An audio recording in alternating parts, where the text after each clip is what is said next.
একটা চ্যাপ্টার যখন চিরকালের মতন শেষ হয়েই গেছে, তখন আপনারা যে কেন আমাকে বারবার ডাকছেন আমি বুঝতে পারছি না। ধ্রুব, ধ্রুব, তুমি তো আর 5টা ছেলের মতো নও বাবা।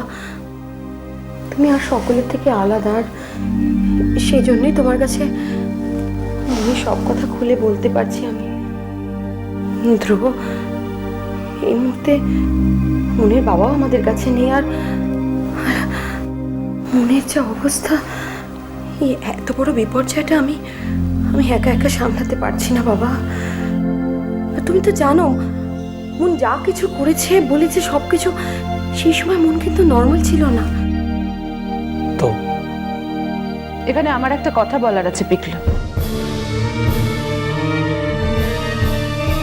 একজন সাইকিয়াট্রিস্ট মুনিয়ার শারীরিক সমস্যা দেখে একজন গাইনিকে দেখানোর পরামর্শ দিয়েছেন।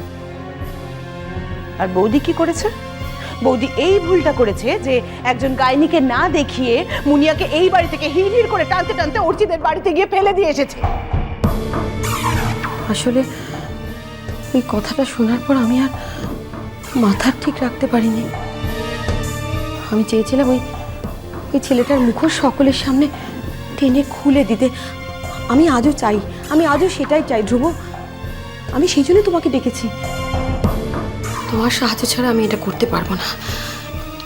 দেখো, একজন মা হিসেবে, একজন মেয়ে হিসেবে আমি বুঝতে পারছি আমার মেয়ের শরীরে যে লক্ষণগুলো ফুটে উঠেছে সেগুলো মাতৃত্বের। আর তুমি যদি তার জন্য আমার মেয়েকে আর কোনোদিনও তোমার স্ত্রী হিসেবে স্বীকৃতি নাও দাও ধ্রুব, তবু কিন্তু তুমি আমাদের কাছে পরের হয়ে যাবে না।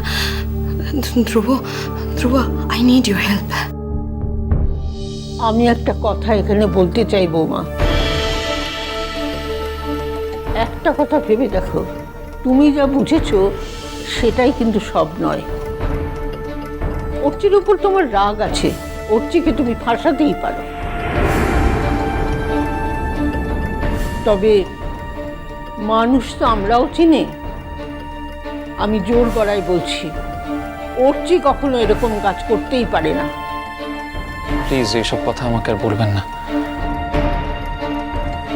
দেখুন, কমলিকা যখন অর্চির জীবনে ছিল তখনও কিন্তু অর্চিষ্মান বাহার সঙ্গে প্যারালালি সম্পর্ক চালিয়ে গিয়েছিল,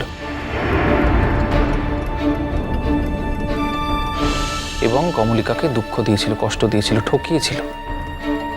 সিমিলার কেস এবারেও তাই। এবার বাহার সঙ্গে একই ঘটনা ঘটেছে। তো ওই মানুষটাকে আমি সরি, আমি ওকে মানুষ বলেই কনসিডার করি না। জীবনটা একটা লম্বা পথ ধ্রুব।